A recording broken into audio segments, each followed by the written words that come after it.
আল্লাহ রাসূল বলেন, হাসরের ময়দানে আল্লাহ তাআলা সমস্ত উম্মতের মাঝে আমার উম্মতের এক ব্যক্তিকে আলাদা করবে। আলাদা করিয়া তার সামনে 99টি বদ আমলনামার খাতা ওপেন করে দেবে। খাতাগুলো কত বড় হবে? নবীজি বলেন, দৃষ্টির সীমা যতটুকু দূরে যায় একটা খাতা তত বড় লম্বা হবে। একটা খাতা যদি এত বড় হয়, 2টা খাতা কত বড় হবে? এভাবে 99টা খাতা কত লম্বা হবে? ওই খাতাগুলা যেই দাড়ি পাল্লায় রাখা হবে, ওই পাল্লাটা কত বড় হবে? ওই পাল্লাটা যেই জায়গার মধ্যে রাখা হবে, ওই জায়গাটা কত বড় হবে? কোন কোল কিনারা থাকবে না। আল্লাহ তাআলা বলেন, বান্দা এসব কোন বদ আমল আমার ফেরেশতা লিপিবদ্ধ করেছে। আতুনকিরু মিন হাযা শাইআ, তুমি কি এই সবগুলো বদ আমলের কোন একটাকে অস্বীকার করবে? বান্দা বলবে, লা ইয়া রাব্বি, একটাও অস্বীকার করব না। আল্লাহ বলবেন, আফালাকা উযরুন, তোমার কি কোনো আপত্তি আছে? লোকটা বলবে, লা ইয়া রাব্বি, আমার কোনো আপত্তি নাই। আল্লাহ বলবেন, বান্দা 99টা বিশাল বিশাল বদ আমলের খাতার মাঝে তোমার একটা নেক আমল আছে, যে নেক আমলটা আমার কাছে খুবই পছন্দের, যে নেক আমলটা আমার কাছে খুবই প্রিয়। আল্লাহ তাআলা এই কথা বলে 99টা বিশাল বিশাল খাতার মাঝ থেকে ছোট্ট একটা কাগজের টুকরা বের করে আনবে। ওই কাগজের মধ্যে লেখা থাকবে, আশহাদু আল্লা ইলাহা ইল্লাল্লাহ, আশহাদু আল্লা ইলাহা ইল্লাল্লাহ ওয়া আন্না মুহাম্মাদান আবদুহু ওয়া রাসূলুহু। এই কালেমাটা ওই কাগজের টুকরার মধ্যে লেখা থাকবে। আল্লাহ বলবেন, 99টা বদ আমলের খাতা এক পাল্লায় রাখো, আর এই কালেমা লেখা কাগজটা আরেক পাল্লায় রাখো। লোকটা বলবে, আমার রব, এই 99টা বিশাল বিশাল খাতার বিপরীতে এই ছোট্ট কাগজটা আবার কিসের ওজন হবে? আল্লাহ বলবেন, বান্দা তোমার প্রতি আজকে কোন জুলুম করা হবে না। ঠিক ওই সময় ফেরেশতারা 99টা বদ আমলনামার খাতা এক পাল্লায় রাখবে, ছোট্ট কালেমা লেখা কাগজটা আরেক পাল্লায় রাখবে।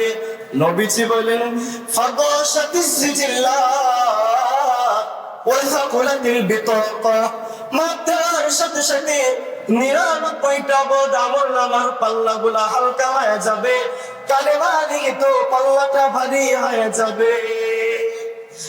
এরপর নবীজি বলেন, ফালা ইয়াসকুরু মা ইসমিল্লাহি শাইআ, আল্লাহর নামকে হালকা করে দিবে এমন কোন বস্তু পৃথিবীতে নাই। যেই পাল্লার মাঝে আল্লাহর নামটা থাকবে, ওই পাল্লাটা ছোট হলে ওইটাই ভারী হবে।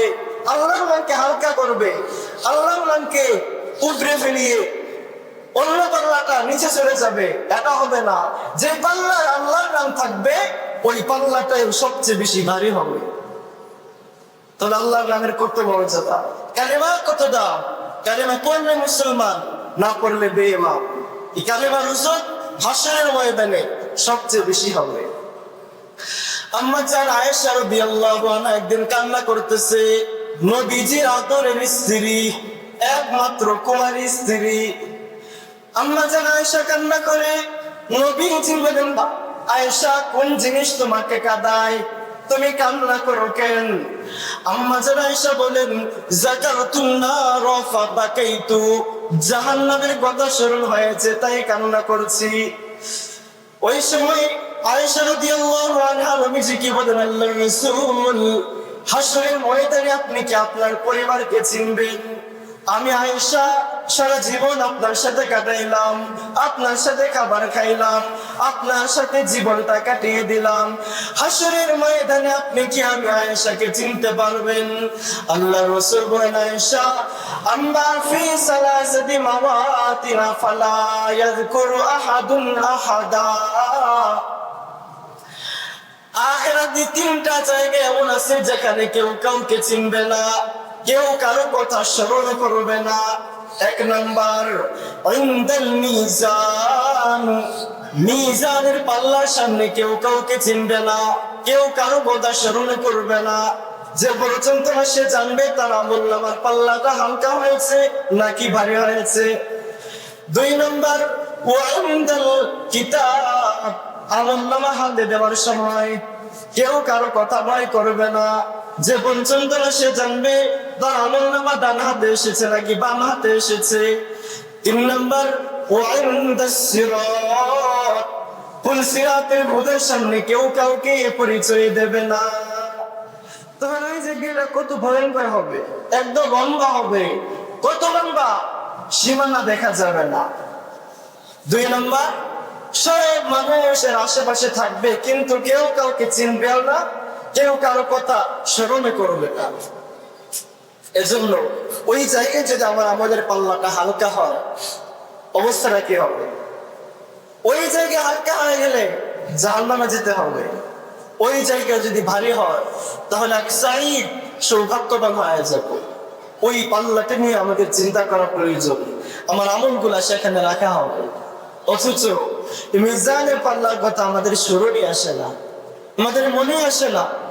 আল্লাহ রসুল একদিন বসে আছে, এক সাহাবী এসে বলে, আল্লাহ রসুল আমার কিছু গোলাম আছে, এই গোলামগুলি ইয়াকযিবুনানি, আমি মালিকের সাথে মিথ্যা কথা বলে, ওয়া ইয়াখুরুনানি, আমার আমানতের খেয়ানত করে, ওয়া ইয়াসুনানি, আমার কথা অমান্য করে, এই 3টা অপরাধ তারা করে। এই অপরাধের কারণে আমি তাদেরকে আঘাত করি, প্রহার করি, আমি তাদেরকে গালমন্দ করি। আল্লাহ রসুল, আমি যে তাদেরকে গালি দেয়, আমি তাদেরকে প্রহার করি, এজন্য কি আমাকে আমার অবস্থাটা কি হবে আখিরাতে? আল্লাহ রসুল বলেন, তারা যেই পরিমাণ মিথ্যা কথা বলে, যেই পরিমাণ আমানতের খেয়ানত করে, যেই পরিমাণ তোমার কথা অমান্য করে, তা একটা হিসাব করা হবে। আর তুমি যেই পরিমাণ তার মন্দ করো, যেই পরিমাণ তাদেরকে আঘাত করো, ওইটা আরেক পাল্লায় রাখা হবে। ওইটা পাল্লা যদি সমান হয়ে যায় তোমার কোনো ক্ষতি হবে না, তোমার কোনো লাভ হবে না। আর যদি তাদের অপরাধ বেশি হয়, তোমার গালমন্দ কম হয়, তাহলে তাদের থেকে প্রতিশোধ দেওয়া হবে। আর যদি তাদের অপরাধগুলো কম হয় আর তোমার বেতরাঘাত আর তোমার গালমন্দ বেশি হয়, তাহলে তোমার থেকে প্রতিশোধ নেওয়া হবে। সমান সমান হইলে কোনো কিছু নাই, বেশি হয়ে যায় প্রতিশোধ নেওয়া হবে। এই কথা শোনার সাথে সাথে সাহাবী একটা কোনায় চলে গেল। কোনায় গিয়ে আবার কান্না শুরু করে দিছে, সর্বনাশ, এটা আমার চাকর, এটা আমার গোলাম, এই গোলামের কারণে মিজানের পাল্লার সামনে আমাকে হাজিরা দিতে হবে, সেখানে তাদের কারণে আমার আটকে যাওয়ার সম্ভাবনা আছে। এরপর লোকটা বলেন, আল্লাহ রাসূল, আপনি সাক্ষী থাকেন, এই মুহূর্তে আমি আমার সবগুলো গোলামকে আজাদ করে দিলাম, সকলকে আজাদ করে দিচ্ছি। কারণ এই গোলামের কারণে আমাকে মিজানের পাল্লার সামনে আটকে যাওয়ার সম্ভাবনা আছে, ওই সম্ভাবনাও রাখতে চাই না, গোলামে রাখতে চাই না, আজাদ করে দিলাম। তাহলে মিজানের পাল্লা যেমন হবে একটা ধারণা আসছে আমাদের। এখন আমরা শুনবো যে আমার যে ওজন করা হবে, কিভাবে ওজন করা হবে, আমার নামে যে মাপা হবে, আমার বলে তো দেখা যায় না, দেখা যায় ধরা যায় না, ছোঁয়া যায় না। নামাজ রোজা জিকির করলাম, তো দেখাও যায় না, ধরাও যায় না, ওজন করা হবে কেমনে? 3 পদ্ধতিতে ওজন করা হবে, 3 ভাবে। 1 নম্বর, আমাকে পাল্লায় রেখে দেওয়া হবে, যে আমল করেছে ওই মানুষটাকে পাল্লায় রাখা হবে। 2 নম্বর, মানুষের যে আমলগুলা যদিও এখন দেখা যায় না, তো মিজানের পাল্লার সামনে দেখা যাবে। আল্লাহ একটা আকৃতি দান করবে, ওই আকৃতিগুলো পাল্লায় উঠানো হবে। 3 নম্বর, ফেরেশতারা যে আমার আমলগুলো খাতায় লিপিবদ্ধ করেছে, ওই খাতাগুলো মিজানের পাল্লায় রাখা হবে। তখন প্রশ্ন হলো, যদি আমলকারী ব্যক্তিকে ওজন করা হয়